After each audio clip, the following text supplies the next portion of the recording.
So who determines, Ralph, where you can farm? How does a farmer know where his plot is? Or does he stake it out, or how does that work? Yeah, the mussel leases, where you can mussel farm is basically determined by the depth of the water. So if you find an area that's got the right depth of water and it's open for aquaculture or for mussel farming, then you apply to the federal government. Your lease is surveyed the same as a land lot, a building lot, and then you're issued a lease for that area. You pay so much of a lease fee per acre per year to the federal government, and you have to have the proper markings out on the corners for boat safety for the recreational boaters, and then it's yours to mussel farm on. You only have the use of the water column. Anything on the bottom is not yours and is still a public fishery.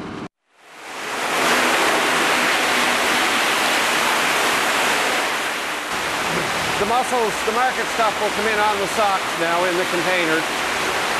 The boys will take them and strip all the mussels off the socks, and then the mussels will be put through this machine here behind us, which takes all the dirt out of them and just basically semi-declumps them. It doesn't separate them all away from each other, just basically washes all the mud and stuff off. They then go into the holding system for 24 hours. And then on the day of the processing, which is what's going on here then, they get dumped into this machine, which takes them into a declumper that does completely separates them all again into individual mussels. Grades out any small stuff that we can't sell. The mussels then go onto these conveyor belts. They go through these machines over here, which are called debyssing machines. And that's the hair, any hair that's on the mussels that they were using to attach to each other or onto the stocking material will all get taken off them. So when they go into the packaging area then, there's nothing but just nice clean mussels going through.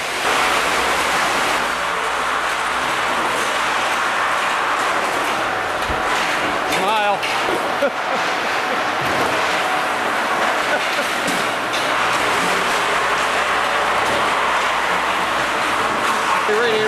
Right up through in here, Gino.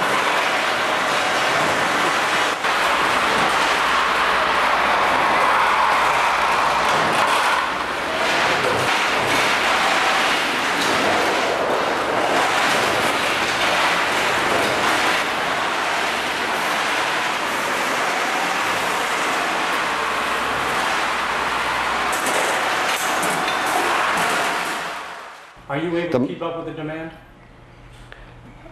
So far, we are. Although there's talk of a small shortage this year, and the island is getting to its maximum capacity for growing.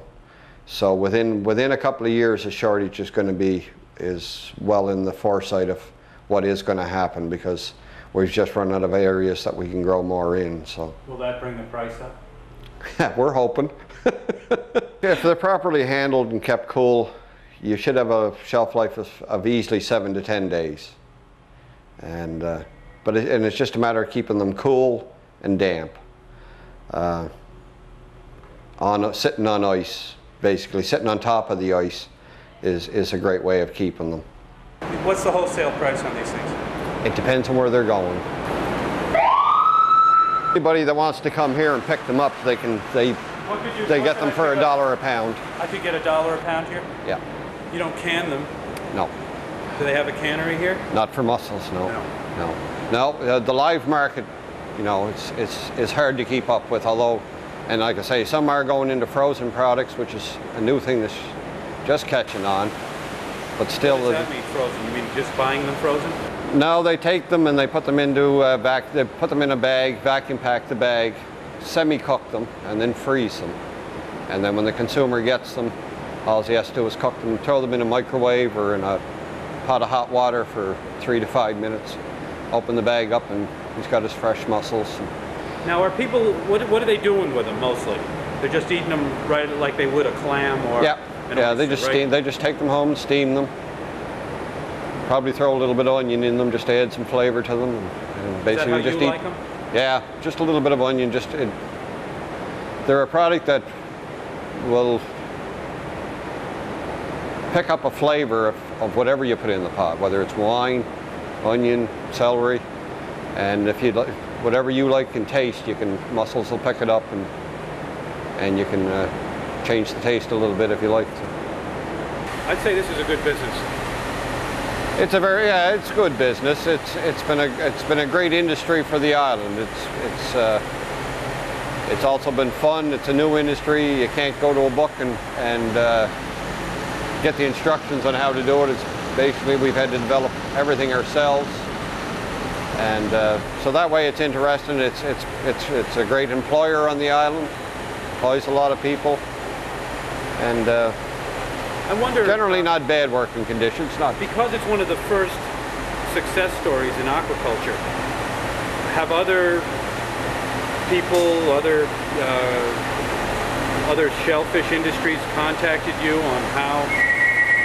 Yeah, there's many other places that are trying to culture mussels and are culturing mussels. There's Nova Scotia, Newfoundland up here. There's some cultured mussel going on in Maine, but still, none of the PEI's product is still the best, still the sweetest, tastes the best, and we're not worried about the competition that much.